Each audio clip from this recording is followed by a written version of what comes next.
ಯಾದಗಿರಿಯಲ್ಲಿ ಅಪ್ರಾಪ್ತೆಯ ಜೊತೆ ಅನುಚಿತ ವರ್ತನೆ ಪ್ರಕರಣಕ್ಕೆ ಸಂಬಂಧಪಟ್ಟ ಹಾಗೆ ಸ್ವಯಂ ಘೋಷಿತ ದೇವಮಾನವ ಮುತ್ಯ ವಿರುದ್ಧ ಪೋಕ್ಸೋ ಕೇಸ್ ದಾಖಲಾಗಿದೆ. ಮಲ್ಲಿಕಾರ್ಜುನ ಮುತ್ಯ ವಿರುದ್ಧ ಗೋಗಿ ಪೊಲೀಸ್ ಠಾಣೆಯಲ್ಲಿ ಈಗ ಎಫ್ಐಆರ್ ದಾಖಲಾಗಿರತಕ್ಕಂಥದ್ದು. ಶಹಾಪುರ ತಾಲೂಕು ಶಿಶು ಅಭಿವೃದ್ಧಿ ಯೋಜನಾಧಿಕಾರಿಯಿಂದ ದೂರು ದಾಖಲಾಗಿದೆ. ಶಿಶು ಅಭಿವೃದ್ಧಿ ಯೋಜನಾಧಿಕಾರಿ ದೂರಿನ ಹಿನ್ನೆಲೆಯಲ್ಲಿ ಇದೀಗ ಎಫ್ಐಆರ್ ಕೂಡ ಆಗಿದೆ.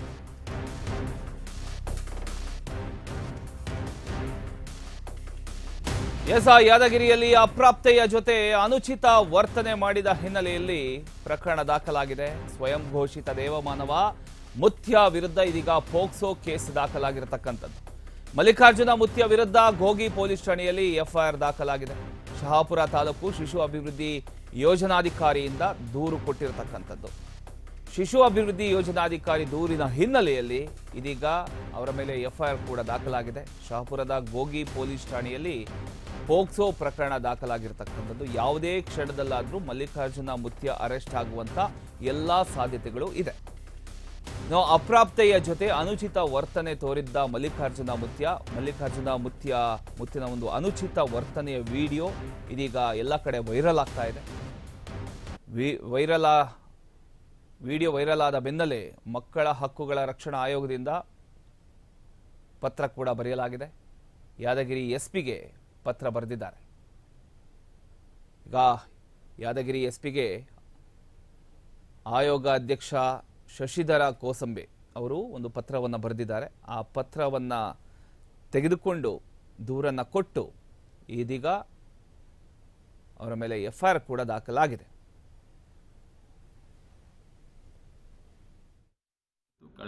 ಯಾದಗಿರಿ ಜಿಲ್ಲೆಯ ಶಹಾಪುರ ತಾಲೂಕಿನ ಮಲ್ಲಿಕಾರ್ಜುನ್ ಮುತ್ಯ ಅನ್ನೋ ವ್ಯಕ್ತಿಯು ಅಪ್ರಾಪ್ತ ಒಂದು ಮಗುವಿನೊಂದಿಗೆ ಅನುಚಿತ ವರ್ತಿಸಿದ್ದಾರೆ ಅನ್ನೋ ಕುರಿತು ಕಳೆದೆರಡು ದಿನಗಳಿಂದ ಸಾಮಾಜಿಕ ಜಾಲತಾಣಗಳಲ್ಲಿ ಹರಿದಾಡ್ತಾ ಇದೆ. ಆ ವಿಷಯಗಳನ್ನು ಆಧರಿಸಿ ಕರ್ನಾಟಕ ರಾಜ್ಯ ಮಕ್ಕಳ ಹಕ್ಕುಗಳ ರಕ್ಷಣಾ ಆಯೋಗವು ಸ್ವಯಂ ಪ್ರೇರಿತವಾಗಿ ಪ್ರಕರಣ ದಾಖಲು ಮಾಡಿಕೊಂಡಿದೆ. ಪ್ರಕರಣವನ್ನು ದಾಖಲು ಮಾಡಿಕೊಂಡಿದ್ದ ಆಯೋಗವು ಇವತ್ತಿನ ದಿವಸ ಎಸ್ಪಿ ಅವರಿಗೆ ಪತ್ರವನ್ನು ಬರೆಯಲಾಗಿದೆ. ಖುದ್ದಾಗಿ ಪರಿಶೀಲಿಸುವ ಮೂಲಕ ಆ ಒಂದು ಕಾನೂನಿನ ಕ್ರಮ ಕೈಗೊಂಡಂಥ ಕ್ರಮದ ವರದಿಯನ್ನು ಆಯೋಗಕ್ಕೆ ಸಲ್ಲಿಸಬೇಕಂತೇಳಿ ಈಗಾಗಲೇ ನಾವು ಕೋರಿದ್ದೇವೆ. ಹೀಗಾಗಿ ಸೂಕ್ತ ಕ್ರಮ ಜರುಗಿಸುವ ವಿಶ್ವಾಸ ಆಯೋಗಕ್ಕಿದೆ. ಮುಂದಿನ ವರದಿಯನ್ನು ಆಧರಿಸಿ ಮುಂದಿನ ಸೂಕ್ತ ಕ್ರಮಕ್ಕೆ ಆಯೋಗವು ಮುಂದಾಗಲಿದೆ. ಯಾದಗಿರಿ ಜಿಲ್ಲೆಯ ಶಹಾಪುರ ತಾಲೂಕಿನ ಮಲ್ಲಿಕಾರ್ಜುನ್ ಮುತ್ಯ ಅನ್ನೋ ವ್ಯಕ್ತಿಯು ಅಪ್ರಾಪ್ತ ಒಂದು ಮಗುವಿನೊಂದಿಗೆ ಅನುಚಿತ ವರ್ತಿಸಿದ್ದಾರೆ ಅನ್ನೋ ಕುರಿತು ಕಳೆದೆರಡು ದಿನಗಳಿಂದ ಸಾಮಾಜಿಕ ಜಾಲತಾಣಗಳಲ್ಲಿ ಹರಿದಾಡ್ತಾ ಇದೆ. ಆ ವಿಷಯಗಳನ್ನು ಆಧರಿಸಿ ಕರ್ನಾಟಕ ರಾಜ್ಯ ಮಕ್ಕಳ ಹಕ್ಕುಗಳ ರಕ್ಷಣಾ ಆಯೋಗವು ಸ್ವಯಂ ಪ್ರೇರಿತವಾಗಿ ಪ್ರಕರಣ ದಾಖಲು ಮಾಡಿಕೊಂಡಿದೆ. ಪ್ರಕರಣವನ್ನು ದಾಖಲು ಮಾಡಿಕೊಂಡಿದ್ದ ಆಯೋಗವು ಇವತ್ತಿನ ದಿವಸ ಎಸ್ಪಿ ಅವರಿಗೆ ಪತ್ರವನ್ನು ಬರೆಯಲಾಗಿದೆ. ಖುದ್ದಾಗಿ ಪರಿಶೀಲಿಸುವ ಮೂಲಕ ಆ ಒಂದು ಕಾನೂನಿನ ಕ್ರಮ ಕೈಗೊಂಡಂಥ ಕ್ರಮದ ವರದಿಯನ್ನು ಆಯೋಗಕ್ಕೆ ಸಲ್ಲಿಸಬೇಕಂತೇಳಿ ಈಗಾಗಲೇ ನಾವು ಕೋರಿದ್ದೇವೆ. ಹೀಗಾಗಿ ಸೂಕ್ತ ನೀವು ದೃಶ್ಯದಲ್ಲಿ ಗಮನಿಸ್ತಾ ಇದ್ದೀರಿ. ಸ್ವಯಂ ಘೋಷಿತ ದೇವಮಾನವ ಅನ್ಸ್ಕೊಂಡಿರತಕ್ಕಂಥ ಮುತ್ಯ ವಿರುದ್ಧ ಇದೀಗ ಪೋಕ್ಸೋ ಕೇಸ್ ದಾಖಲಾಗಿರತಕ್ಕಂಥದ್ದು. ಕಾರಣ ಯಾದಗಿರಿಯಲ್ಲಿ ಅಪ್ರಾಪ್ತೆಯ ಜೊತೆ ಅದನ್ನು ಕೂಡ ನಿಮಗೆ ತೋರಿಸ್ತಾ ಇದ್ದೀವಿ. ಅಪ್ರಾಪ್ತೆಯ ಜೊತೆ ಅನುಚಿತವಾಗಿ ವರ್ತನೆ ಮಾಡಿದ್ದಾರೆ ಅನ್ನುವಂಥ ಒಂದು ವಿಚಾರಕ್ಕೆ ಸಂಬಂಧಪಟ್ಟ ಹಾಗೆ ಇದೀಗ ಪೋಕ್ಸೋ ಕೇಸ್ ದಾಖಲಾಗಿದೆ. ಮಲ್ಲಿಕಾರ್ಜುನ ಮುತ್ಯ ವಿರುದ್ಧ ಇದೀಗ ಗೋಗಿ ಪೊಲೀಸ್ ಠಾಣೆಯಲ್ಲಿ ಎಫ್ಐಆರ್ ಕೂಡ ದಾಖಲಾಗಿದೆ. ಶಹಾಪುರ ತಾಲೂಕು ಶಿಶು ಅಭಿವೃದ್ಧಿ ಯೋಜನಾಧಿಕಾರಿಯವರು ದೂರನ್ನ ದಾಖಲು ಮಾಡಿದ್ದಾರೆ. ಶಿಶು ಅಭಿವೃದ್ಧಿ ಯೋಜನಾಕಾರಿ ದೂರಿನ ಹಿನ್ನೆಲೆಯಲ್ಲಿ ಇದೀಗ ಮಲ್ಲಿಕಾರ್ಜುನ ಮುತ್ಯ ವಿರುದ್ಧ ಎಫ್ಐಆರ್ ಕೂಡ ದಾಖಲಾಗಿದೆ.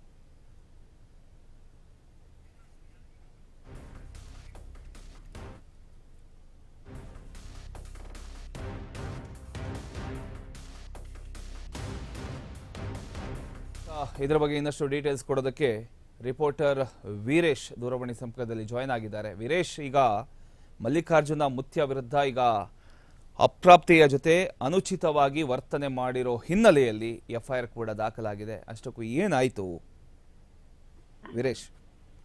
ಹೌದು, ಏನು ಯಾದಗಿರಿಯ ಒಂದು ಮಾಲ್ ರೋಜಾದ ಮಲ್ಲಿಕಾರ್ಜುನ್ ಮುತ್ಯ ಅವರ ಮೇಲೆ ಈಗ ಒಂದು ಪ್ರಕರಣ ಕೂಡ ದಾಖಲಾಗಿರುತ್ತದೆ. ಅಂದ್ರೆ ಸಾಮಾಜಿಕ ಜಾಲತಾಣದಲ್ಲಿ ಏನೋ ಒಂದು ಬಾಲಕಿಯ ಜೊತೆ ಅನುಚಿತವಾಗಿ ವರ್ತನೆ ಮಾಡಿದಂತ ವಿಡಿಯೋ ವೈರಲ್ ಆಗ್ತಾ ಇದ್ದಂತೆ ಅಲರ್ಟ್ ಆದಂತ ಮಕ್ಕಳ ಆಯೋಗ ಹಾಗೂ ಪೊಲೀಸ್ ಇಲಾಖೆ ಏನು ಪ್ರಕರಣವನ್ನು ಕೂಡ ದಾಖಲಿಸಿ ಈಗ ತನಿಖೆಗೂ ಕೂಡ ಮುಂದಾಗಿರುವಂತದ್ದು. ಅಂದ್ರೆ ಈ ಏನು ವಿಡಿಯೋದಲ್ಲಿ ಇರುವಂತ ಬಾಲಕಿ ಯಾರು ಮತ್ತು ಈ ಬಾಲಕಿಯ ಜೊತೆ ಏನು ಮಲ್ಲಿಕಾರ್ಜುನ್ ಮುತ್ಯ ನಡೆಸಿದಂತ ಒಂದು ಅನುಚಿತ ವರ್ತನೆಗೆ ಈಗ ಮಕ್ಕಳ ಆಯೋಗದಿಂದ ದೂರು ದಾಖಲಾದಂತ ಹಿನ್ನೆಲೆಯಲ್ಲಿ ಈ ಪ್ರಕರಣವನ್ನು ಗಂಭೀರವಾಗಿ ತೆಗೆದುಕೊಂಡು ಈಗ ಮಲ್ಲಿಕಾರ್ಜುನ್ ಮುತ್ಯ ಎಲ್ಲಿದ್ದಾರೆ ಅನ್ನೋ ಒಂದು ರೀತಿಯಲ್ಲಿ ಈಗ ನಾಪತ್ತೆ ಆಗಿರುವಂತದ್ದು. ಯಾಕಂದ್ರೆ ಈಗ ಪ್ರಕರಣ ದಾಖಲಾಗ್ತಾ ಇದ್ದಂತೆ ಏನು ತಲೆಮರೆಸಿಕೊಂಡಿರುವಂತ ಮಲ್ಲಿಕಾರ್ಜುನ್ ಮುತ್ಯ ಅವರ ಕೂಡ ಪೊಲೀಸರು ಕೂಡ ವಿಚಾರಣೆಗೆ ಮುಂದಾಗಿರುವಂತದ್ದು. ಈ ಹಿನ್ನೆಲೆಯಲ್ಲಿ ಈಗ ಪ್ರಕರಣ ದಾಖಲಿಸಿ ಇದು ಏನು ವೈರಲ್ ಆದಂತ ವಿಡಿಯೋ ಹಿನ್ನೆಲೆಯಲ್ಲಿ ಈಗ ಪ್ರಕರಣ ಕೂಡ ದಾಖಲಾಗಿ ಈಗ ತನಿಖೆ ಕೂಡ ಮುಂದಾಗಿರುವಂತದ್ದು.